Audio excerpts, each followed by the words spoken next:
It seems as though we have a group of people here on YouTube that are playing with the YouTube system. We have a couple of channels that have obviously come under attack already. One is Irish 282. It would appear that their channel has been inundated with DMCA complaints from people with false addresses.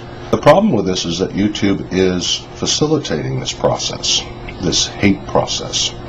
In this particular individual's case, he probably should spend some time talking to legal people or the local police or FBI, because apparently someone has posted physical flyers around his place of business and where he lives, calling him a pedophile on YouTube. I don't think that's something that's allowed under our current legal system. And the way I understand how this works is that you file a DMCA complaint stating that you have material that someone else has taken that's yours, posted it on YouTube. You can then file a counter DMCA complaint, which basically says, no, I own the material. And then the person can come back and say, we are filing for a legal injunction to have the video removed from YouTube within the next 10 days. They don't need to prove that, they just need to say that. So I think, YouTube, you need to pay attention to how your DMCA complaints are coming across. And I know you get a lot of them, and I know that this is a lot of work. But if people are going to start to abuse the system, you need to pay attention to how these things are coming through to you. So I thought I would share with you a little bit of the process that I went through, just to talk about, or just to delve into, who is it that is filing a DMCA complaint against a video that obviously belongs to this individual. How does that work? Let's take a look at their address. Let's look that address up in Google.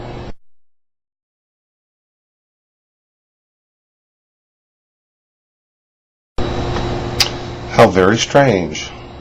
So I went to look up the zip code, and there is a zip code with a city of the name that was given of the city of the owner of the video, but it wasn't in the state that was listed in the DMCA complaint. So the address doesn't match any known address.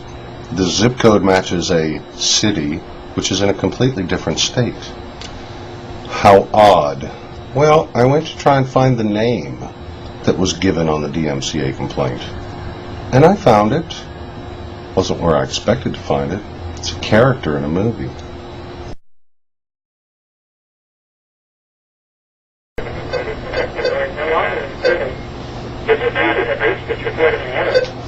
Number that's no longer in service. How about that?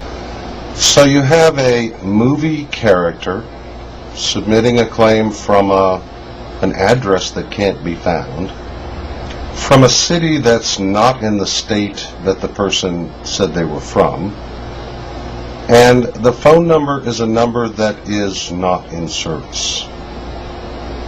What's wrong with this picture?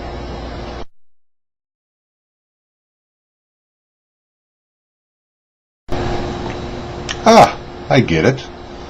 File false DMCA complaints against several videos, especially if a person has several videos.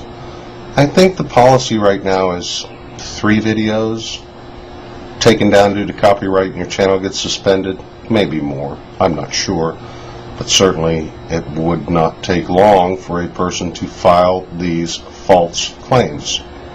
You can counter with a counter DMCA, but then the only thing the person has to do is to come back and say, I am going to file a court injunction. Oh well, end of story, end of channel. So, what's going on here? Well, so far this has happened to Irish 282, Logan Sperman 2, Help Truth, and me. So let's take a look at this other name and address that was used to take down some videos in Irish 282's channel.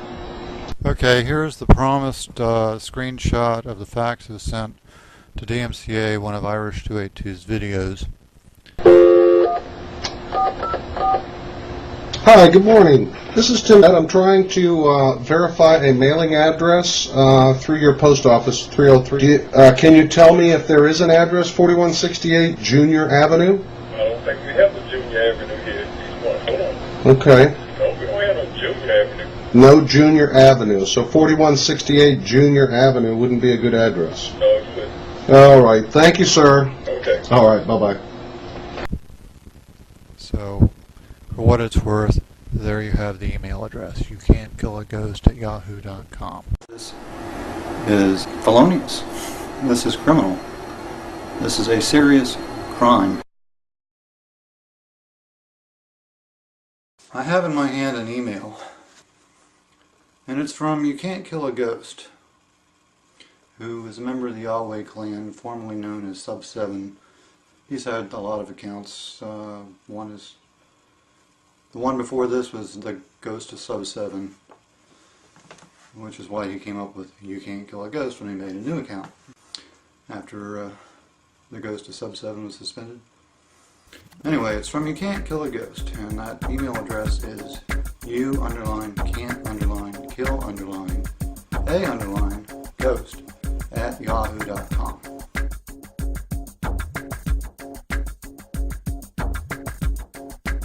The date is 16 October 2007. Hi family, that's H-A-I, that's ED speak. Here's the recipe I promised. Enjoy. 1.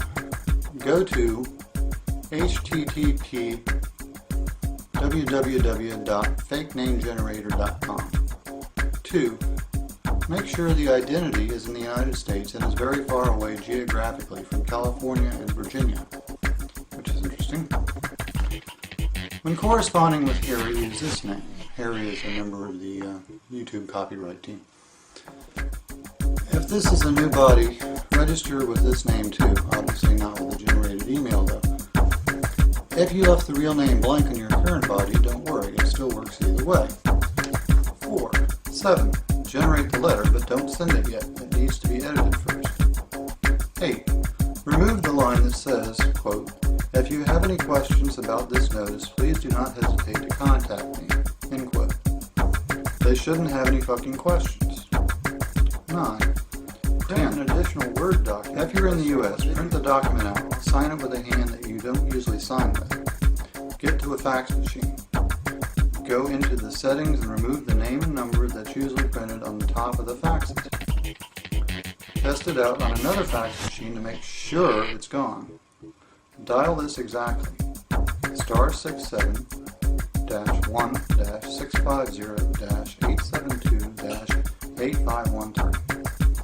That will block the caller ID on their fax.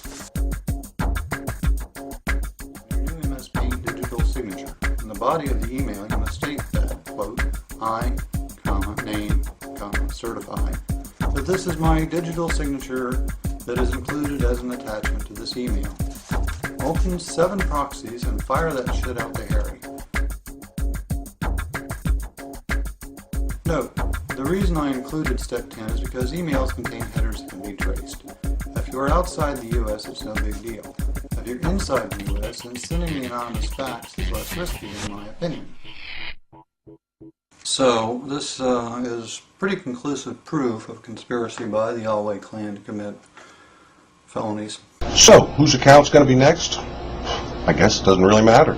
If you follow this pattern, this particular methodology, file false DMCA complaints with false addresses, phone numbers, and names, wait for the countersuit, come back and say you're getting ready to file a court order, and your work is done. Do that enough times so that the channel gets suspended, you got what you wanted. As far as I know, Logan Sperman, too, although he has now had 5 videos removed by false DMCA, continues to have his channel active. And I'm still here. I don't know how many false DMCA's in total were filed, because I took the precaution of removing all of my videos with the exception of the one that you will find on my channel. YouTube is facilitating this serious crime. And until this gets straightened out, I don't feel comfortable putting videos up on YouTube. So I apologize to my subscribers who would like to see some content from me. But right now I'm in sort of a bind, because at any time my channel could be suspended if I start putting videos up, for the simple fact that I put videos up.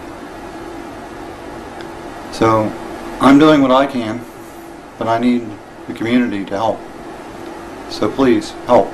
Write to Google and YouTube and make your voices heard. Thank you.